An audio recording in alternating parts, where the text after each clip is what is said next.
Friends, welcome to Kavitha சமையலறை. இன்னைக்கு நம்ம பார்க்க போகிற ஸ்பெஷல் ரெசிபி நல்ல சுவையும் சத்தும் நிறைந்த உளுந்தங்கஞ்சி. ஒரு பாரம்பரியமான ரெசிபிங்க. நம்மளுக்கு ஒரு இன்ஸ்டன்ட் எனர்ஜி கிடைக்கிறதுக்கு இது ஒரு அற்புதமான ரெசிபி. நம்ம அடிக்கடி செஞ்சு சாப்பிட வேண்டிய ஒரு உணவுன்னு சொல்லுவேன். நல்ல புரோட்டீன் சத்தும் நிறைய மைக்ரோ நியூட்ரியன்ஸும் நிறைந்த ஒரு அருமையான எனர்ஜி ட்ரிங்க்குங்க.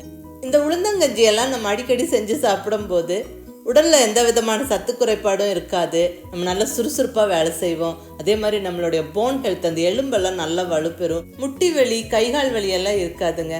நல்ல எனர்ஜெட்டிக்காக இருப்போம். ஸோ பெரியவங்களுக்கும் சின்ன குழந்தைங்களுக்கும் இது ஒரு பெஸ்ட்டான எனர்ஜி ட்ரிங்க்கு. அதுவும் இந்த மெத்தடில் நீங்கள் செஞ்சு பாருங்கள். ஒரு அருமையான ஸ்வீட் பாயசம் சாப்பிட்ட ஒரு ஃபீல் தான் இருக்கும்.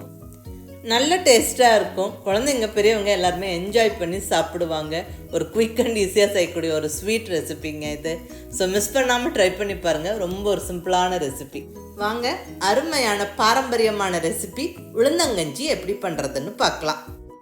இங்கே ஸ்டவ்வில் நல்ல ஒரு அடிகனமான கடாய் வச்சாச்சுங்க. இப்போ இதில் 1 ஸ்பூன் அளவுக்கு நெய் சேர்த்துக்கிறேன். இந்த ரெசிபிக்கு மொத்தமாகவே 1 ஸ்பூன் நெய் தான் தேவைப்படும். இப்போ இதில் உடைச்ச முந்திரி பருப்பு கொஞ்சம் சேர்த்துக்கிறேன்.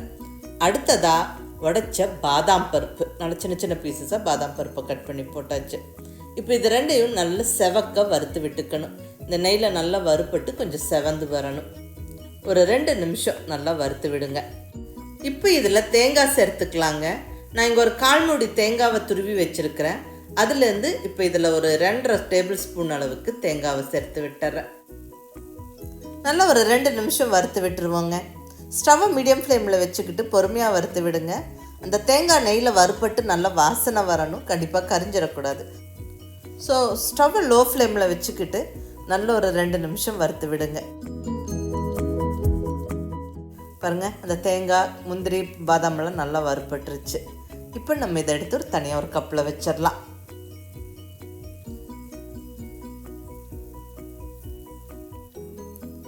இப்போ இங்கே அதே கடாயில் ஒரு 1/4 கப் அளவுக்கு உளுந்தம்பருப்பு சேர்த்துக்கிறேன்.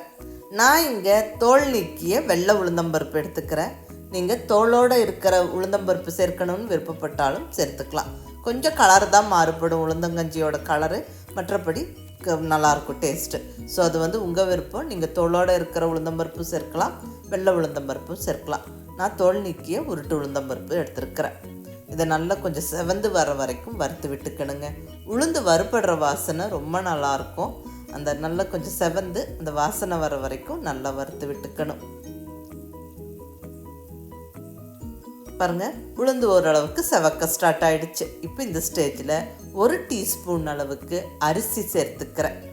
அடுத்ததாக ஒரே ஒரு சிட்டிகை, ஜஸ்ட் ஒரு 10-12 வெந்தயம் போட்டுக்கணும். ரொம்ப அதிகமாக சேர்த்துறாதீங்க, கசப்பு வந்துடும். ஜஸ்ட் ஒரு 10-12 வெந்தயம். இந்த அரிசி, வெந்தயம் இதெல்லாமே இந்த உளுந்தோடு சேர்த்து நல்லா பொரிஞ்சு வர வரைக்கும் நல்லா வறுத்து விட்டுருவாங்க. நல்லா பொரிஞ்சு செவந்து வரணும். பாருங்கள், செவந்து வர ஸ்டார்ட் ஆகிடுச்சு. இன்னும் ஒரு நிமிஷமும் நல்லா வறுத்து விட்டுட்டு இன்னும் கொஞ்சம் செவந்ததுக்கப்புறம் நம்ம ஸ்டவ்வை ஆஃப் பண்ணிடலாம். பாருங்கள், நல்லா செவந்துருச்சு. அந்த உளுந்தம்பருப்பு வறுபட்ட வாசனை நல்லா வருது. இப்போ நம்ம ஸ்டவ்வை ஆஃப் பண்ணிவிட்டு ஒரு 2-3 நிமிஷம் நல்லா ஆற விட்டுட்டு வறுத்த பொருட்களை எல்லாம் கம்ப்ளீட்டாக ஒரு மிக்ஸி ஜாரில் சேர்த்து நல்லா பொடிச்சு எடுத்துக்கணும்.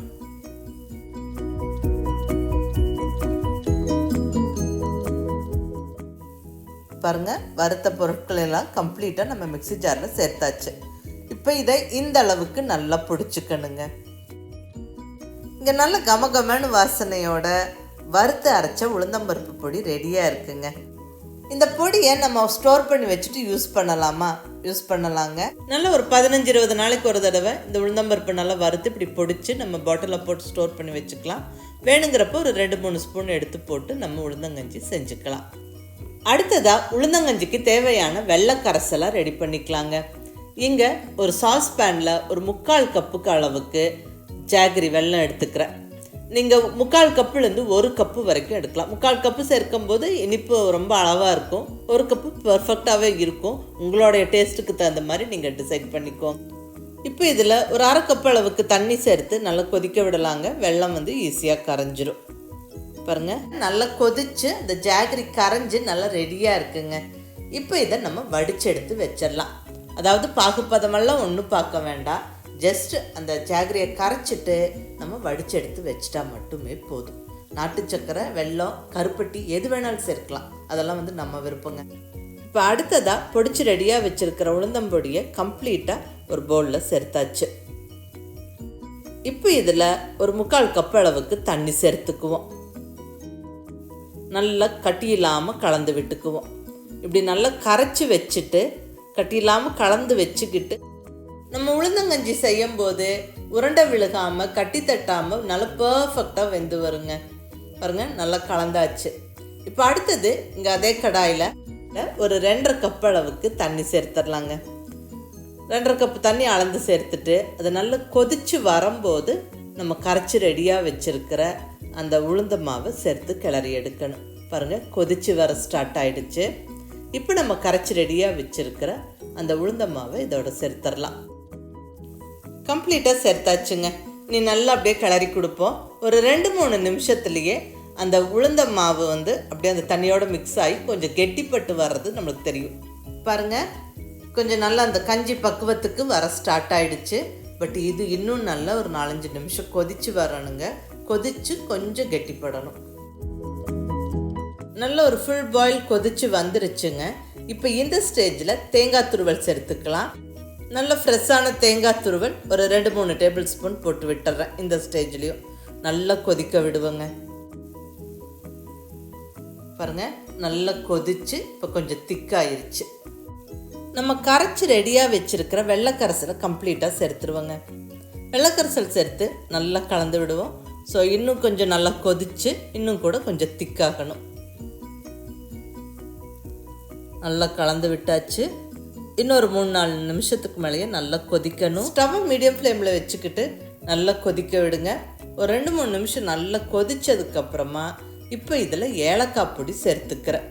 ஒரு 1/2 டீஸ்பூன் அளவுக்கு ஏலக்காய் பொடி போட்டு நல்லா கலந்து விடுறேங்க. இந்த ஏலக்காய் பொடி போடும்போது வாசனையும் டேஸ்ட் ரொம்ப நல்லாயிருக்கும்.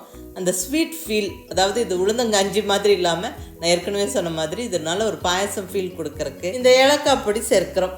இப்போ கூடவே நம்ம வறுத்து வச்சுருக்கிற தேங்காய், முந்திரி பருப்பு, அந்த பாதாம் பருப்பெல்லாம் போட்டு விட்டு நல்லா கலந்து விட்டுருவோம். ஒரு 1-2 நிமிஷம் கொதித்து வரட்டும். இந்த தேங்காய் இதெல்லாம் கொஞ்சம் தாராளமாகவே சேர்த்துக்கலாங்க. அது நல்ல ஒரு டேஸ்ட்டும் ஃபீலும் கொடுக்கும். சாப்பிட்றதுக்கு ரொம்ப நல்லாயிருக்கும். ஒரு 2 நிமிஷம் நல்லா கொதிச்சாச்சு. இனி நம்ம ஸ்டவ்வை ஆஃப் பண்ணிடலாம். கடாயோட சூட்டுக்கு இன்னும் கொஞ்சம் திக்காகும். அவ்வளோதாங்க, நல்ல அருமையான சுவையான உளுந்தங்கஞ்சி ஜம்முன்னு ரெடி ஆயிருச்சு. இது ஒரு பக்காவான பாரம்பரியமான ரெசிபிங்க. நல்ல ஒரு இன்ட்ரெஸ்டிங்கான டேஸ்ட்டோடவும் இருக்கும். நம்ம நல்லா ஹெல்த்தியாக இருக்கிறதுக்கும் ரொம்ப ஹெல்ப்ஃபுல்லாக இருக்குங்க. நம்ம போன் எல்லாம் ஸ்ட்ராங்காக இருக்கும். சத்துக்கள் குறைபாடெல்லாம் இல்லாமல் இருக்கிறதுக்கும் இந்த உளுந்தங்கஞ்சியில் நிறைய மருத்துவ குணங்கள் இருக்குது. மிஸ் பண்ணாமல் ட்ரை பண்ணி பாருங்கள். அடிக்கடி செஞ்சு சாப்பிடுங்க, ரொம்ப நல்லது. அதுவும் நம்ம இந்த மெத்தடில் இந்த உளுந்தங்கஞ்சி செய்யும்போது நல்ல ஒரு ஸ்வீட் பாயசம் குடிக்கிற ஃபீல் தாங்க இருக்கும். நல்லா எனக்கு அப்படி அந்த வெல்லம், தேங்காய் துருவலெல்லாம் சேர்ந்து ரொம்ப இன்ட்ரெஸ்டிங்காக இருக்கும். நீங்கள் மிஸ் பண்ணாமல் ட்ரை பண்ணி பாருங்கள். நல்ல ஹெல்த்தியாக சமைச்சோம், ஹெல்த்தியாக சாப்பிட்டோங்கிற ஃபீல் இருக்கும். ரொம்ப ஒரு அற்புதமான ஒரு பாரம்பரியமான ரெசிபிங்க. ஸோ செஞ்சு பார்த்துட்டு எப்படி இருந்ததுன்னு உங்கள் ஃபீட்பேக் சொல்லுங்கள். பிடிச்சிருந்தா லைக் பண்ணி, ஷேர் பண்ணி, கமெண்ட் பண்ணுங்கள். கவிதா சமையலறை சப்ஸ்கிரைப் பண்ணி என்னுடைய மற்ற ரெசிபிஸும் வீடியோஸும் பாருங்கள். தேங்க்யூ.